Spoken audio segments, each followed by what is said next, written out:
say let's just assume, Hmm. like I, as a person, I know what is mediation and how good it can be. I could apply it like this, like that, and I've taken consultation on understanding what mediation is. Um, if we have to think upon the timing as to when does one reach out for mediation, is it uh, like at the beginning that we said, at the point where okay, now there is a dispute. It's not yet escalated. Or after some time it escalates, like you again said, there is another point of legal notice. There is another opportunity where you are. And if not, you go to the courtroom and then you request the judge that you want to go for mediation, or you have to then go to the court annexed mediation. Or you're in the middle of a long legal,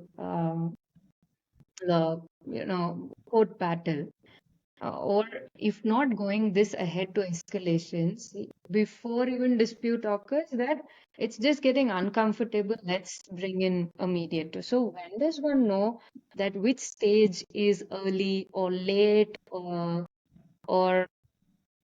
that even if there are escalations and there are no this is it does it is there a word, de-escalation, this de-escalate, yeah, escalate and de-escalate, right? So like if there are escalations and no escalations, um there is still room for dialogue. So at what time approaching a mediator or thinking about mediation is good, is correct? You know what? I mean, there is no hard and fast rule for this. Mhm. So suppose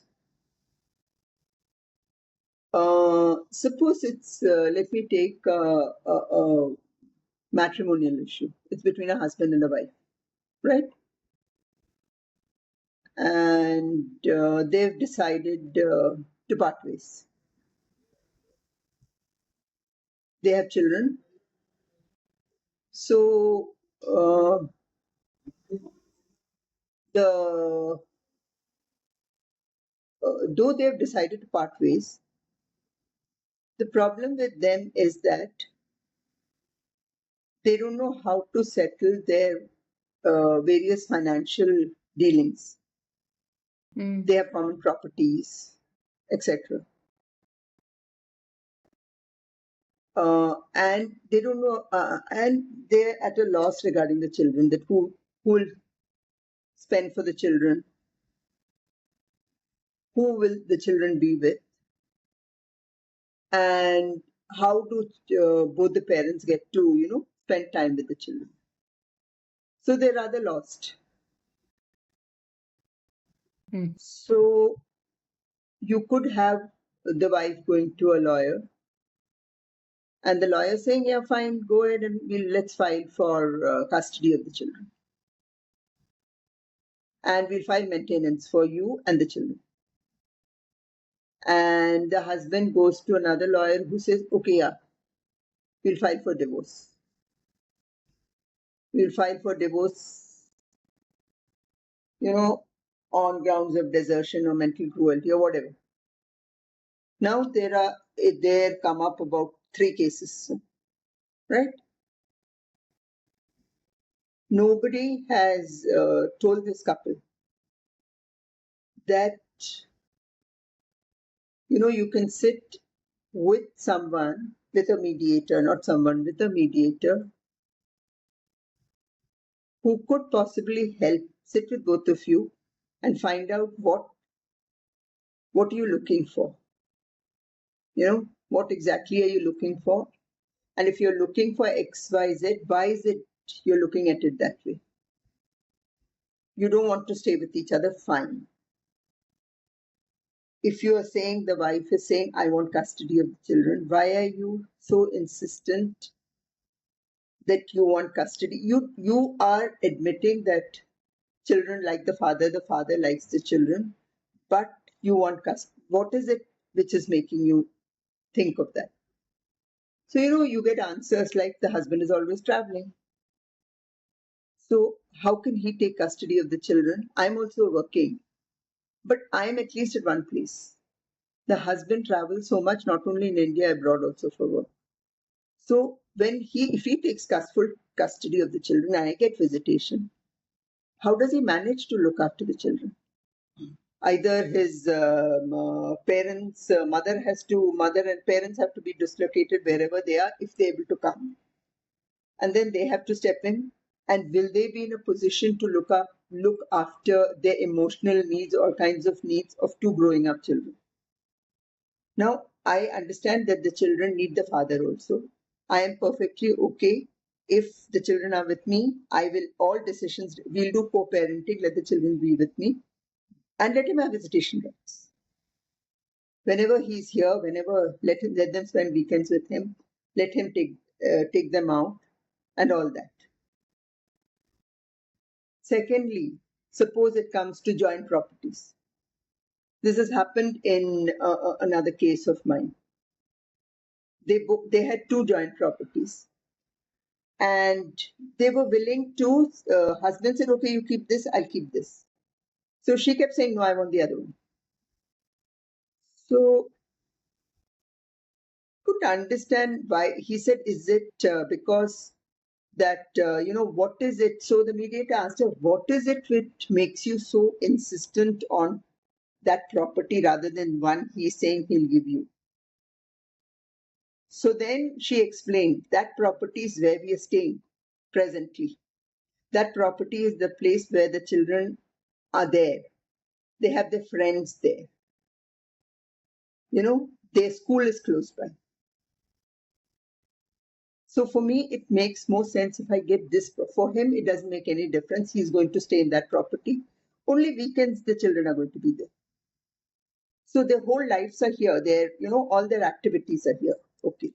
So that made the husband also realize, oh yes, the reason she's asking is not because, maybe it's a bigger property or maybe it's more expensive. It's for the sake of the children. Then about their contributing for their schooling and all. So first the husband said she's also working, let's make it 50-50. So she was not very keen. Again, the mediator said, so what proportion do you want? I mean, she asked the wife, what proportion do you think would be right? She said, see, it is not only schooling. When they go to school, their transport, their uniforms, their books, their extracurricular activities, their tuitions, everything has to be taken into consideration. And if all this you take, and then on the other side, the children are with me the whole week, it is their daily needs, right? Of course, there's no rent, their food, their clothes, everything. So why not, just keep why only schooling and all? Either he pays me something towards the maintenance of the children also, or out of the schooling, this transportation, extracurricular, everything, he takes a bigger share, say 75%, and I have to pay only 25%, then I'm not asking him anything for the day-to-day expenses of the children. So again, the husband then got clarity. He said, okay, fine. I mean, so when a mediator comes in and when a mediator makes parties see each other's, makes things rather clear that when you want something, why do you want it? So that's very important. So that it's very necessary when, whether it's a court, this we're talking about even before a court case is filed. So if all these issues are sorted out between the couple, they can very easily go in for a mutual consent divorce, putting down these terms and conditions. They don't, and a mutual consent gets sorted out, say, within 2 to 3 months. And, if once you go to court and start fighting, the relationship between the parents, which is not too good, gets bitter. and that affects the children. Yeah. Yeah. So before all that happens, it is always better that if you can, if if either one of them is wanting to sort out issues without going to court. See, nowadays most people know whether the individuals or whether it's corporates or whatever sort of a dispute, that if you go to court, it'll take time. So how do we avoid? Is there any way of doing it in a shorter period of time?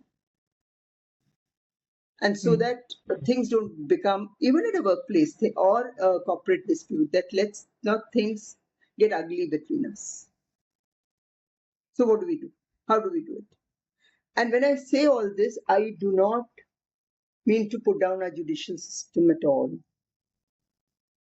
Our courts are efficient, but unfortunately, the load on courts, on judges, is a bit too high. I mean, take any court on a daily basis, Monday to all working days, it's a minimum of 90 to 100 cases. So what more can you expect?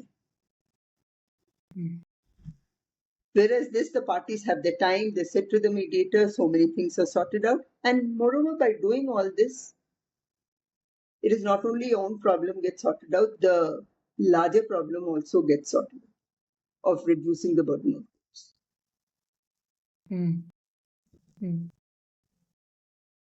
So let's say when it is about the timing to opt for mediation, to think about mediation, there's no strict rule about it. There is no No. hard and fast instruction. So one can choose when they feel it's uncomfortable, or even during the journey of that dispute evolving and escalating. Yes. I've, I I've just want to add one read. thing here. I forgot to mention that. This is one side of it. The other side of it is, okay, without consulting anybody, you've gone to court. You've gone to Yeah. court, you entered the legal system, and then you are adversaries and you are, fighting with each other, be it a commercial dispute or a personal dispute. So then in court mediation, what happens is you are referred for court cases, court refers you to court annex mediation, right? And the parties come. And there is, at least in Bangalore, there is quite a success rate for these court mediations also.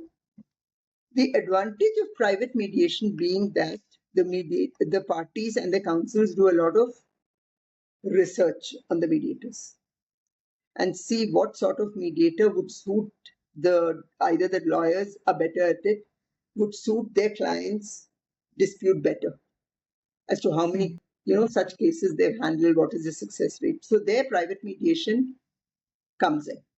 And from a court, if the court says you go in for mediation, the parties could opt for private mediation. The difference being, in court mediation, parties don't have to pay anything. It's free for the parties, whereas in private mediation, it's paid for. If it is coming from court, what happens is that the court fixes a fees which has to be paid by both the parties. Now, with the Mediation Act, which is coming in 2023, there is a lot of recognition for what we call institutional mediation, which is nothing but private mediation. So, at any stage before it becomes a dispute, when it is already there in court, you can come in, opt for mediation. When you're fatigued by being in the adversarial system and say, oh my God, how long is this going to take me? Do I have an alternative? Can I step out of this? Unless, see, there are cases which cannot be mediated. Criminal matters, non-compoundable criminal offences, tax matters, etc., you cannot mediate. Policy matters, interpretational issues. But the general kind of disputes, which are more, can be mediated, and they can be mediated. Even if, suppose,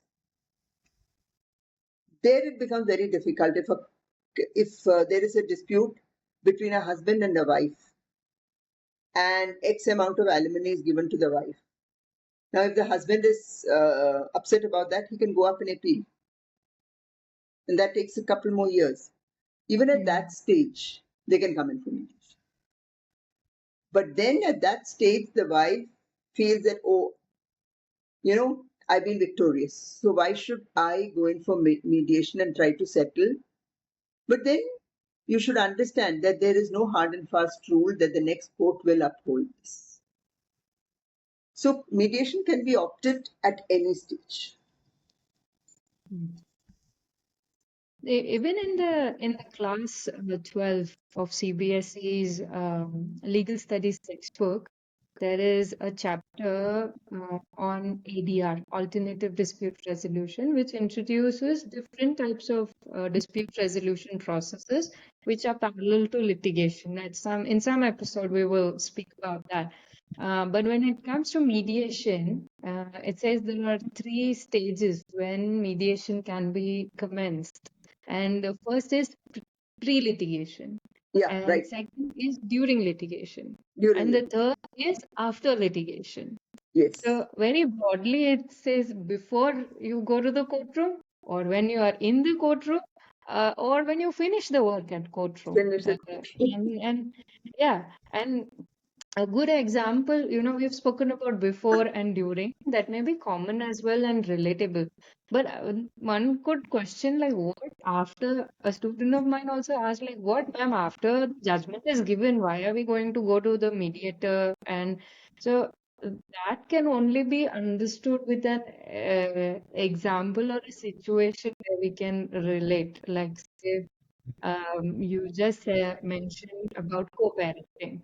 So a couple who goes through the courtroom for the divorce and separation and divorce, they start living separately. They still have children until they are major. So minor children, even after they are divorced, so after the court work is done, they can still go to the mediator like after courtroom and opt for a co-parenting mediation, which uh, helps them focus on having better parenting system without being triggered or there are other things. There are many things that we can switch to why and because. But this is just one example where you finish the courtroom work and you still go to the mediator. Or I can think of another example of when and I think it happens with the company secretaries where you sit with the directors and you've reached a decision. And now what about executing, implementing the decision, the steps of it? So they could have decided what is the decision.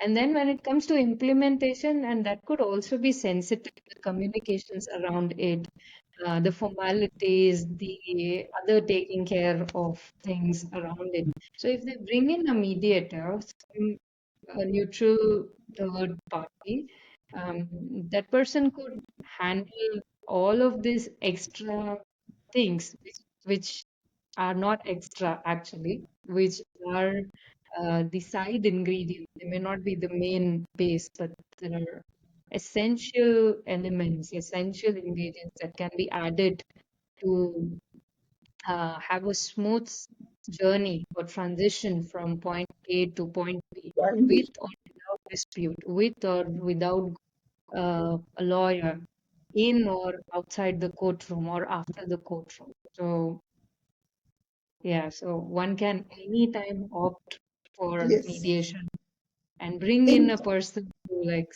sit with them and talk. Yes. And one can dialogue at any time. You can dialogue at any time. Exactly.